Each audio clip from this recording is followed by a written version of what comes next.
All summer long, I am giving everyday VOpreneurs the opportunity to come onto the podcast and ask me one of their most pressing business and marketing questions. And we call it the Summer Series. And these episodes will run through June, July, and August. And today, my guest is Fred North. Welcome to the show, Fred. What is your question for the Summer Series? Well, it's great to be here. I've been in full-time voiceover for a little over 20 years. Okay. I did part-time 7 years before that while I was doing some other stuff. Okay. Um, I've built my entire business on direct marketing Yep. myself, primarily to radio and TV stations, mostly radio, Yep. where I'm their primary commercial voice. Yep. It's retainer-based, it's comfortable, money flows. Yep. But after all these years, I've decided I want to be on a P2P. But I don't know where I fit, why I would choose this one over that one, or what the benefits are of VDC, 123, Bodalgo, or any of them would be to me. Why you got to take me there, Fred? Why you got to play me like that? There's only two. There's only two subjects that I have ever covered in 300 plus episodes of this podcast. Two subjects that I've ever covered that create controversy for me. One is AI, and the other is P2Ps. Every time I do an episode on one of those, inevitably I'm going to upset some people, and they're not going to like the things that I say, and they're going to say mean things. And well, that's what I'm here for, to make your life a little more comfortable. That's right. So the pay-to-play question is actually a really interesting question, and I think it's one that I have been revisiting myself in the last probably 6 or 8 months, partly just because I had been off the pay-to-play sites for a decade, like legitimately for a decade. I think my last activity on 123 and voices.com was like 2015 or maybe early 2016 or something like that. So, 10 years that I've been off the sites. Yeah.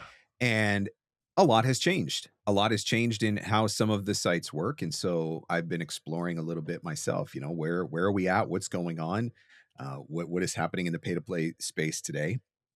So you're looking for what? Ease of use, volume, particular types of jobs? What do you think you're looking for? I'm primarily used as a commercial voice. I do some other stuff. I do some TV promo, but very little. Okay. People usually choose me because they want a big voice Mhm. that is versatile, and I can do announcer stuff, but I can also be the gruff guy selling tractors. I'm the voice of a Sure. tractor company. Sure. So I'm looking mainly for commercial work out of this and for big voice stuff. Okay. So I would say at this point, there are probably 4 players. Do I need to write this down? Well, I mean, you can always go back and watch the episode. I think there's probably 4 players. Voice 123 and voices.com are probably the 2 biggest, most recognized. They've been around the longest. I think the 3rd player is Bodalgo. The 4th player would be, now I'm having a brain fart. I'm going to say Voice Realm, but it's not Voice Realm. We don't want to talk. You're not even gray haired yet. Yeah, we don't want to talk about VO Planet. There you go. We don't want to go down the Voice Realm route. Yeah. So I would say those are probably the 4 players that, Okay. that I would, if I was going to consider anything, those are the 4 players that I would consider. If you're strictly speaking, what is the easiest site to use with the fewest hoops to jump through? I would say that is Bodalgo. I think Bodalgo has been designed to find that balance between serving the voice buyer, but also serving the voiceover talent and recognizing that, like we're paying for a membership and we should have a little bit of say, a little bit of feedback in how the system works and whatnot, because, take us away and there's nothing there. And so Armin has done an incredible job of walking that line, making sure that the site is still user-friendly and really accessible for the people who are seeking voices, but still very fair and balanced for the voice actor. Now, I've heard that's largely European work. It is American largely voice. European work. He's based in Germany. Lots of English work that's being posted there. Budgets are very fair. Armin's very particular about budgets. You may be getting paid in euros, but that's not necessarily a bad thing, depending on exchange on any given day. The challenge with Bodalgo is you are not going to see the quantity of auditions that you would see from some of these other sites. You're going to see great quality projects at fair rates. You're also going to have a pretty stiff competition pool on Bodalgo because Armin has been very intentional about you don't just get a credit card and sign up for Bodalgo. You've got to send in demos, they've got to be approved. Like there's a process, there's a vetting process to getting on that site. So overall, what is the most talent friendly? What is the easiest to use? What has the fewest hoops to jump through? I would say 100% it's Bodalgo, but you are going to see fewer projects there. All right. I think the next one, this is the one that's going to get me in trouble. So thanks for this. Number 2 on the Am I off list. your Christmas card list now? Yeah, you are. Number 2 on the list, I think, is actually going to be voices.com. And that's going to be a really controversial take. But the reason why I say voices.com is because, again, if you're talking strictly, I want something that is easy to use and that's just going to get me access to a ton of auditions. I think you're going to get that with voices.com. Is there an algorithm? Yes. Are there certain hoops that you need to jump through as far as filling out your profile and having matching samples and all of that sort of stuff? Yes, there are some behind the scenes things that you need to do in order to maximize your experience on the site. But by and large, it's just here are the auditions every day.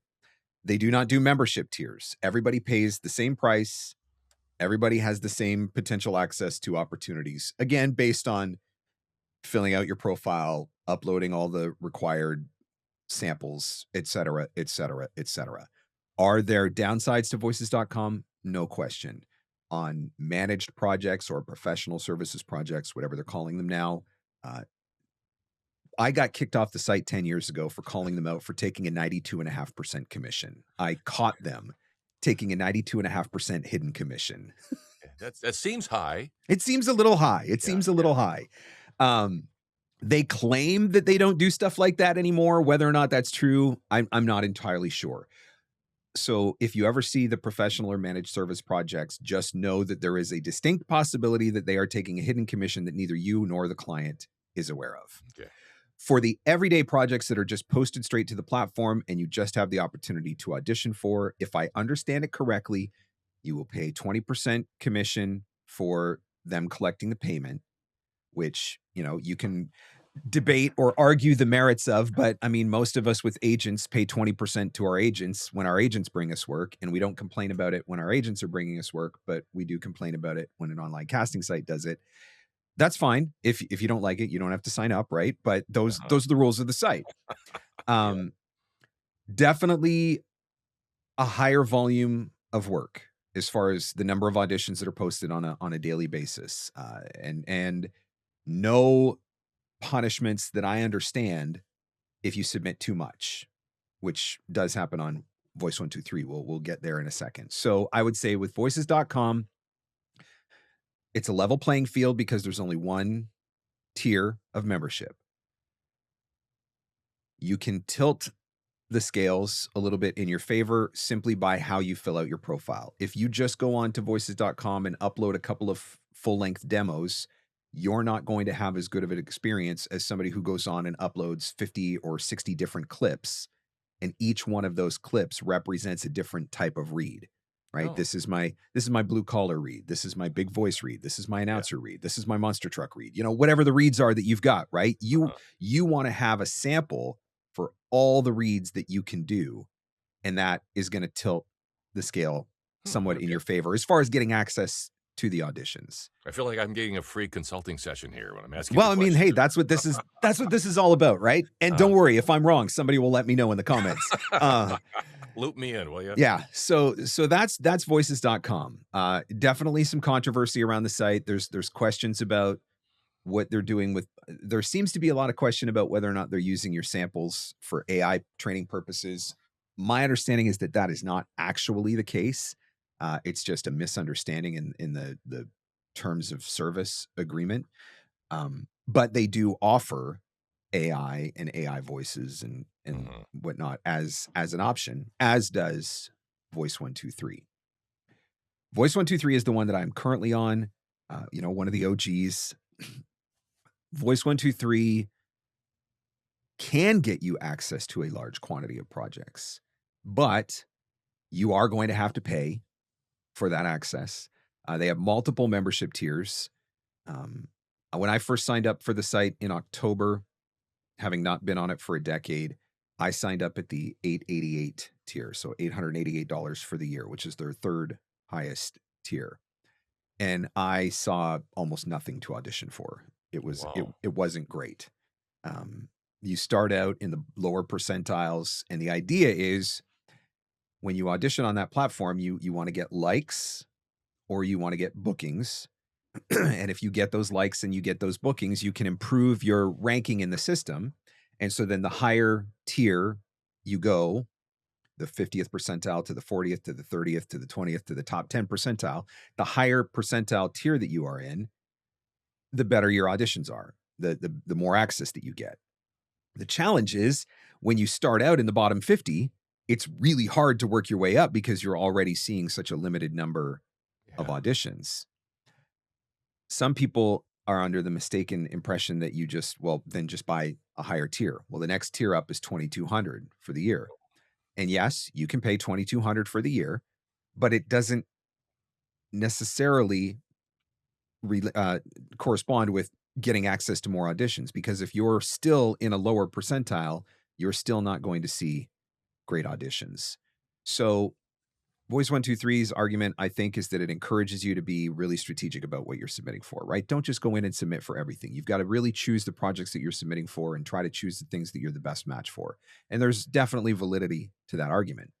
Hmm. What I've discovered in the time that I've been on the site here for the last few months is that most of the clients have no idea that the like system or the booking system Hmm. has any impact whatsoever on the talent. And so most of them don't use it. So I had an experience recently where I booked a job that was originally cast on Voice 123. They posted the audition on Voice 123, but I booked the job off the platform. Well, that actually has a negative impact on my score on Voice 123 because I did not get credit for the booking on the system. So I actually got punished for booking a job. Well, you're just a problem child. Yes, really. But these are the hoops, right? Now, the other thing with Voice 123, you absolutely have to have a properly filled out and optimized profile. And there are a couple of different people who have built courses and kind of side hustles around doing that for voice actors because it's a lot of work. I wasn't interested in doing it. I hired someone to do it for me. So the V123 pros, I think they know more about the Voice 123 algorithm than possibly Voice 123 does. And so they are a training organization that will help you get your profile set up, optimize, do all the keywording, all that sort of stuff. And then Nikki Schwartz, who I've also had on the podcast, the Voice 123 optimizer, she runs a system, same thing, help you get your profile set up and ready to go. Voice 123 very much has moved to clips, right? I mean, if you can have 100 samples on Voice 123 for everything that you could possibly think of and every keyword that you could possibly think of, that's going to swing the odds in your favor to get better access to auditions. But what you have to be really cautious of on that site is if you audition too much and you don't generate enough likes or bookings, it can hurt you long term in your ability to get access to auditions.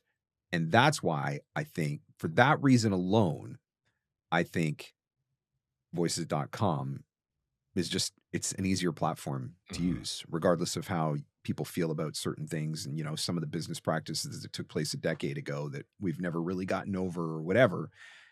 If you just want to say, look, I just want to pay $500 and get access to a crap ton of auditions every day, Hmm. that's Now, I voices.com. don't do metrics. Crap ton is how much in American? Um, Crap ton of auditions every day. I would say probably between 20 and 30 a day is what I've Okay, gathered. all So right. there you go. You get access to There. about 20 or 30, which may or may not be a crap ton depending on what you're currently already having access to. But for most, Well, I don't do auditions now. yeah, I'm totally on retainer, so yeah, it's a whole new world for me. yep. With Voice 123 and with voices.com, the other thing that you have potential for is the more optimized that your profile is, the better that you have it filled out, the more samples that you have, et cetera. You can also find yourself in a situation where you're getting direct invitations.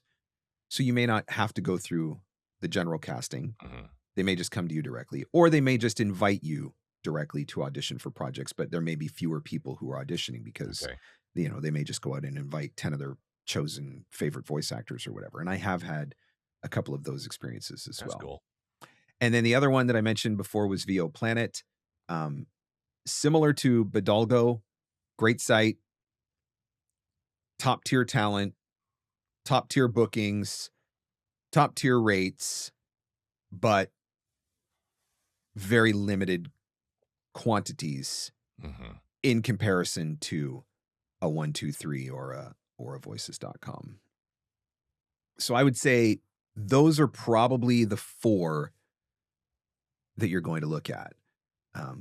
The other one that I mentioned inadvertently because I got my names mixed up was Voice Realm. Yeah. Um, Voice Realm had a really, really, really bad reputation a bunch of years ago, and a lot of people abandoned because Mhm. of some really nasty, really inappropriate, unethical things that they were doing.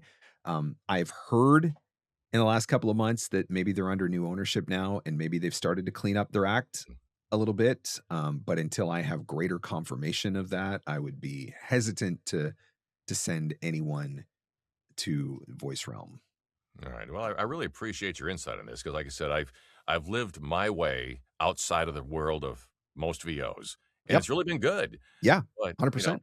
I'd just like to move in another direction, not leave behind what I'm doing, but just I got to get that pool put in. So That was, I mean, I left online casting 10 years ago because I was building my business on direct marketing, and that was where the vast majority of my opportunities were coming from. And I wasn't in the rat race of, the thing that online casting, the problem that I had with online casting was I go to the grocery store, and while I was at the grocery store, 3 or 4 auditions would come in, and by the time I got home from the grocery store, all of those auditions were filled, and then I was like, "Crap, I can never go to the grocery store again," or, yeah, "I can only go buy milk at 2 o'clock in the morning," or whatever, and I'm yeah, like, yeah, "This is probably not a good way to live." There's yeah. Uber probably Eats, baby. That's yeah, yeah, well, I mean, 10 years ago, we didn't even have that luxury, yeah. so Okay. but it was, like, messing with my head, and so that was part of the reason why I left, but then part of it Uh-huh. was just I was doing so well with the direct marketing, and I preferred to work that way, direct relationships with clients, not competing with 100 other voice actors for every audition and all Mhm. of that sort of stuff, and so that was totally the way that I built my business as well, but people always are asking about online casting and wanting to know more about it, and I got to a point where I didn't feel like I could talk about it intelligently anymore because I had Mhm. been off of it for so long, so that's been part of what this has been for me is let's get back on Voice 123 and see what's going on there and try to get a sense of what's happening again. And I've talked to a few different people about voices.com and got their insights, people who are doing incredibly well on the platform and just got Mhm. a sense of what they feel about it. And so I think there's I'm thinking about I might give it a shot again. Mhm. And I did get them to unlock my profile after 10 years of being blackballed. So uh they did unlock my profile, Oh, so man. maybe there's an opportunity there, yeah, those are the ones that I would be taking a look at if I was in your shoes. I think any of those 4 are worth investigating a little more for yourself and seeing if you think one might be a better fit or whatever, but those are the ones that are probably the only ones that I would say at this point that are really worth looking at. I really appreciate it. I enjoy your videos, the regular podcasts, and all the stuff you do, and I thank you for it. You've been a big help, and there's been so many people along the way that do things that are helpful, like George and Dan years ago, and eWabs and 100%. and Yep. VOBS and stuff like that. So I appreciate what you do, I'll continue to refer people to you because when you do this, 4 people a week come and say, "Hey, how do I get in voiceover?" And your Yep. name is on the list that I hand to them. Right. So. Well, man, I hope this is helpful, and I look forward to hearing if you ultimately decide to go with one, which one you decide to go with, and I'd love to hear about your experience as you navigate through it. I'll drop you a note. Thanks, All right, Mark. man. Thank you. Take care. Bye bye.